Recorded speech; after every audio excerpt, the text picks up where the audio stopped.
వెనక్కిపోతే financial district దాటినా తగ్గుతా పటాంజలి దాటినాక రోడ్లన్నీ ఫ్రీగా ఉంటాయి. ఎందుకు? డెవలప్మెంట్ దట్ టేక్స్ టైం పడుతుంది కాబట్టి. నువ్వు అట్లా వదలగలిగితే అంటే రైతుల భూములు వాళ్ళకి సంబంధించినంత మాస్టర్ ప్లాన్ వేసి రింగ్ రోడ్ వేసి నీకు కావాల్సిన దాంట్లో ఏదో పెట్టుకుని 1000 ఎకరాలు 2 ఎకరాలు పెట్టి ఉంటే నిజంగా ఈ రోజుకి అది ఇంకో రకంగా ఉండేది. అప్పుడు కూడా ఆ నేల దానికి పనికొచ్చేది కాదని మొత్తుకొని చెప్పారు. ఆయన శివరామకృష్ణ కమిటీ అదే చెప్పింది, ఎక్స్పర్ట్ కమిటీలు వచ్చినవన్నీ అవే చెప్పారు. డీసెంట్రలైజేషన్ ఒకటన్నారు, సెంట్రలైజేషన్ వద్దని. రెండవది ఆ టెర్రైన్ పనికిరాదు, అది రైస్ బౌల్ లాగా ఉంది, లేదా విభిన్నమైన ఇది ఉంది, ఒక గ్రీన్ ఎకో సిస్టమ్ డెవలప్ అయింది, దాన్ని ఇచ్చేయొద్దన్నారు. ఎందుకంటే అది లోతట్టు ప్రాంతం, ఫ్లడ్ ప్రోన్ ఏరియా, అసాధ్యం మెయింటైన్. నువ్వు అలాంటి చోట పోయి 50 అంతస్తులు 60 అంతస్తులు 52 లక్షల ఎస్ఎఫ్టీకి 20,000 ఖర్చు ఎవరు అడగట్లా. అడుగుదామనే ప్రయత్నం చేస్తున్న జగన్మోహన్ రెడ్డి గారు కానీ వైఎస్ఆర్సీపీని కానీ బండలేసి టపా రాయి రప్ప ఏది దొరికితే అది కొట్టడము, బూతులు తిట్టడం, నోటికి వచ్చినట్టు ఏదంటే మాట్లాడడం, ఆ ఊపిరాడకుండా తెచ్చి ఎవరు నోరెత్తకుండా భయపెడుతున్నారు.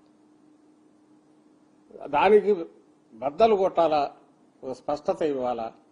ఎందుకంటే వైఎస్ఆర్సీపీ వీ రిప్రజెంట్ జగన్మోహన్ రెడ్డి గారు and our party represent. Earlier government lead చేశాం 151 సీట్స్తో. ఇప్పుడు మొన్న కూడా 40% ఓట్స్ మాకు వచ్చాయి. ఇంతమంది వాయిస్ ఇది, ఆ వాయిస్ ఈరోజు వినిపిస్తున్నారు. అండ్ రేపు రియాలిటీ ఏముంటుంది మేము వచ్చిన తర్వాత అనేది చెప్తున్నారు. ఈ హక్కును కాదని ఎట్టంటారు నాకు అర్థం కావట. ఈచ్ ఇండివిజువల్కే ప్రజాస్వామ్యంలో హక్కు ఉందన్నప్పుడు 50% ఓట్స్తో పవర్లోకి వచ్చి 5 ఏళ్లు బ్రహ్మాండమైన పాలన అందించి ప్రియారిటీస్ ఇవేని స్పష్టంగా 1, 2, 3, 4 పెట్టి దేశంలోనే అద్భుతమైన ఆదర్శప్రాయమైన పాలన ఇచ్చిన పార్టీకి, ఆ పార్టీ నాయకుడు అధ్యక్షుడు జగన్మోహన్ రెడ్డి గారికి, ఆయన కాకపోతే ఇంకెవరికి హక్కు ఉంటుంది దీన్ని క్వశ్చన్ చేసేది? ఇప్పుడు మేము అడుగుతున్నది ఏంటంటే, జగన్మోహన్ రెడ్డి గారు ఆశిస్తున్నది, మా పార్టీ ఆశిస్తున్నది, ఈ క్వశ్చన్ మీడియా వేయాలి, ప్రతి ఒక్కరు ఆలోచించే ప్రతి ఒక్కరు వేయాలి, ప్రజలు అడగాలి. ఏందా నువ్వు ఎక్కడ పెడతాండవు? చిన్న మామూలు రైతు, వ్యవసాయం చేసే రైతు ఒక 50,000 లక్షలు పెట్టుబడి పెట్టాలంటే ఎట్లొస్తుంది, రిటర్న్ ఏమొస్తుంది, ఎంత వస్తుంది, అప్పు ఎంత మిగులుతుంది, దానికి వడ్డీ ఎట్లా? తలకాయ 1,00,000 కోట్లు పెడితే ఏది 14-19 మధ్య దీంతో 1,00,000 కోట్లు పెడితే 1,00,000 కోట్లకు 8,000 కోట్లు నీకు వడ్డీ అయితే అప్పట్లో ఆ 1,00,000 కోట్లు ఇప్పుడు కాస్ట్ పెరిగినాక వీళ్ళు రివైజ్ రేట్ల ప్రకారమే డబుల్ అయిపోయినాయి. ఇంకా ఎంత వడ్డీ అవుతుంది? ఎన్నేళ్లు? ఇప్పటికే మన అప్పు వీళ్ళు చేసింది 3.5 లక్షల కోట్లు. ఎవరు? మన చంద్రబాబు నాయుడు వచ్చాక 2 ఏళ్లలో మొత్తం అప్పు 7 లక్షల కోట్లు ఎంతో ఉంది. మరి స్టేట్ ఏం కావాలా? దీని మీద ఇంకో 2 లక్షల కోట్లు పడేస్తే స్టేట్ ఏం కావాలా? అడగొద్దా ఎవరు? నువ్వు అది తీసి నువ్వు 5,000 కోట్లతో చెయ్యి, మరి 10,000 కోట్లతో చెయ్యి. వద్దని ఎవరున్నారు? నువ్వు 10,000 కోట్లతో నువ్వు ఏమీ చేయలేవని అందరికీ తెలుసు. లేదు, నీ హెరిటేజ్ అంతా అమ్మేసి ఇచ్చినప్పుడు నువ్వు చేయాలంటే చెయ్యి, వద్దులే ఎక్స్పెరిమెంట్ లేదు. నీ ఎక్స్పెరిమెంట్ నువ్వు చేసుకో, అభ్యంతరంలా.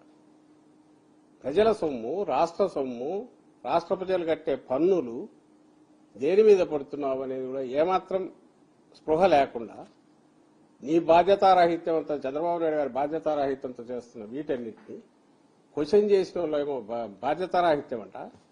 రియల్ బాధ్యతారాహిత్యంతో స్టేట్ ధర్మకర్తలాగా ఉండాల్సిన దాన్ని దుర్వినియోగం చేసినోడేమో తాను దార్శనికుడిని ప్రొజెక్ట్ చేసుకుంటే ఎట్లా కుదురుతుంది? లేదు, దీనికి వైబిలిటీ ఉందంటే చెప్పమనండి, అవి కదా చెప్పాల్సింది. జగన్మోహన్ రెడ్డి గారు 1, 2, 3, 4 క్వశ్చన్స్ కు ఎస్, దీంట్లో ఇది సెల్ఫ్ ఫైనాన్స్. ఎట్లా సెల్ఫ్ ఫైనాన్సా? ఎక్కడి నుంచి వస్తుంది ఫైనాన్స్? పైగా నువ్వు జీఎస్టీ కూడా వెనక్కు రీయింబర్స్ చేస్తుంది. ఇంకా నువ్వు ఆదాయం ఏముంది దీనికి వచ్చేది? నీకు నువ్వు కట్టినాక రెంట్కి ఇస్తావు. వాటి రెవెన్యూ దేని నుంచి వస్తుంది? 50 కిలోమీటర్లు 100 కిలోమీటర్ల దూరంలో ఒక విమానం బొమ్మను ఇంకొకటో పెట్టి ఓ బ్రహ్మాండమైన లేఅవుట్ అని వాయిదాల పద్ధతి మీద కూడా అమ్మేవాళ్ళు.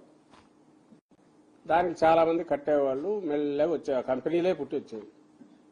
అది అక్కడ విమానాశ్రయం వచ్చేది లేదు, వచ్చినా 20 కిలోమీటర్ల దూరంలో వస్తుంది. బట్ కొనేవాడు కూడా పెట్టేది చాలా తక్కువ అమౌంట్తో వస్తుంది కాబట్టి ఎంతో కొంత ప్లాట్ వస్తుంది లేదు తీసుకునేవాళ్ళు. అందుకు కూడా ఇది పనికిరావట్లా. ఎందుకంటే ఇలా పెట్టినవన్నీ కూడా 4 స్ట్రక్చర్స్ ఏవి ఉన్నాయో అవి ఎప్పటికి లేస్తాయో ఇంకా పునాదుల్లోంచి ఏం లేదు. ఈలోగా సీజన్ వచ్చింది, వర్షం పడితే మళ్ళీ నీళ్లు తోడాలి, రోడ్లు వేయలేడు, ఆ రోడ్లు వేసే ప్రయత్నం చేయట్లేదు. అప్పు మాత్రం ఇప్పటికి 47,000 కోట్లు తీసుకొచ్చాడు. 60,000 కోట్లకు 50,000 కోట్ల పైచీలకు కాంట్రాక్ట్లు ఇచ్చేశాడు. మిగిలినవన్నీ పక్కన పెడదాం. నేను ఈ 47,000 కోట్లతో ఏమేమి చేయొచ్చు? ఈ రోజు 47,000 కోట్లు నీ చేతిలో నువ్వు ఆల్రెడీ అప్పు చేసింది, అది తీసుకున్న దాంతో ఈ మచిలీపట్నం పోర్టు పూర్తి చేసిండొచ్చు, మెడికల్ కాలేజీలు పూర్తి చేసిండొచ్చు, 17 మెడికల్ కాలేజీలు, రాయలసీమ లిఫ్ట్ అది పూర్తి చేసిండొచ్చు, హంద్రీనీవా దాని కాలువ వెడల్పు దీన్ని పూర్తి చేయొచ్చు, వెలిగొండ ఎంత 1000 కోట్లో 1100 కోట్లో ఉన్నట్టుంది. వాళ్ళ కాంపెన్సేషన్ R&R దీని కింద పే చేస్తే నీళ్లు రిలీజ్ చేయొచ్చు, పోలవరం నిర్వాసితుల ఇష్యూ పూర్తి చేయొచ్చు.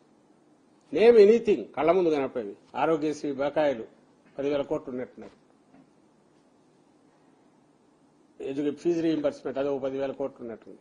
వాటిని పే చేయొచ్చు. నీ ప్రియారిటీస్ ఏంటివి?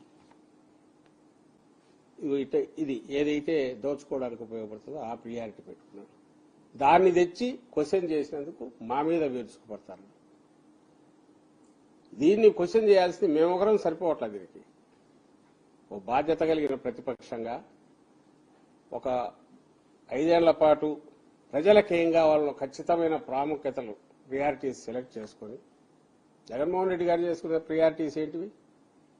ఆయన సెలెక్ట్ చేసుకున్న priorities Rayalaseema steel plant, Bhogapuram పూర్తి చేయడం, ఎయిర్పోర్టు, రాయలసీమ లిఫ్ట్ పూర్తి చేయడము, కాలువలన్నీ వెడల్పు చేసి కృష్ణా వాటర్ వస్తే ఫాస్ట్ గా రిజర్వాయర్లన్నీ నింపే ప్రయత్నం చేయడం. వాటి వల్లే ఈ రోజుకు రిజర్వాయర్లు ఇంకా వర్షాలు లేకపోతే ఇప్పటికి ఉన్నాయి, లేకపోతే ఎప్పుడో ఖాళీ అయ్యేది.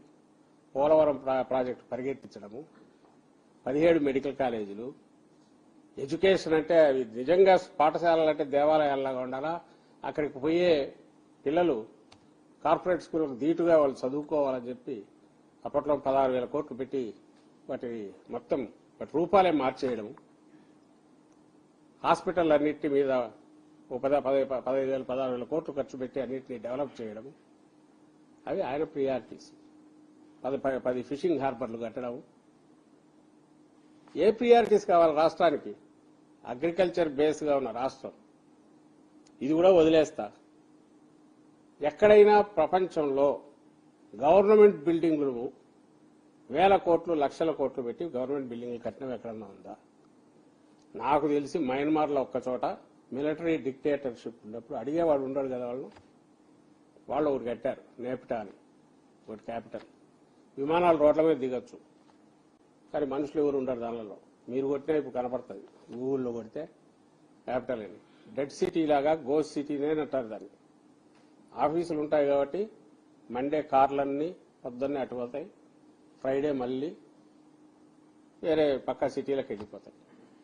రాయపూర్, నయా రాయపూర్ పెట్టింది తక్కువ కాబట్టి ఎన్నేళ్ళైనా పెద్ద నష్టంలా. వాళ్ళంతా చేసింది 5,000 కోట్లు 6,000 కోట్లు. ఛత్తీస్గఢ్ అక్కడ కూడా ఎవరు ఉండరు. అది ఇంకా ఎందుకంటే ప్లెయిన్ ఇది 17 కిలోమీటర్ల దూరం 20 కిలోమీటర్ల దూరంలో కనెక్టివిటీ ఉండే రాయపూర్ ఉంది. సో అందరూ అక్కడికి వెళ్తున్నారు, బిల్డింగ్లు ఖాళీ ఉంది.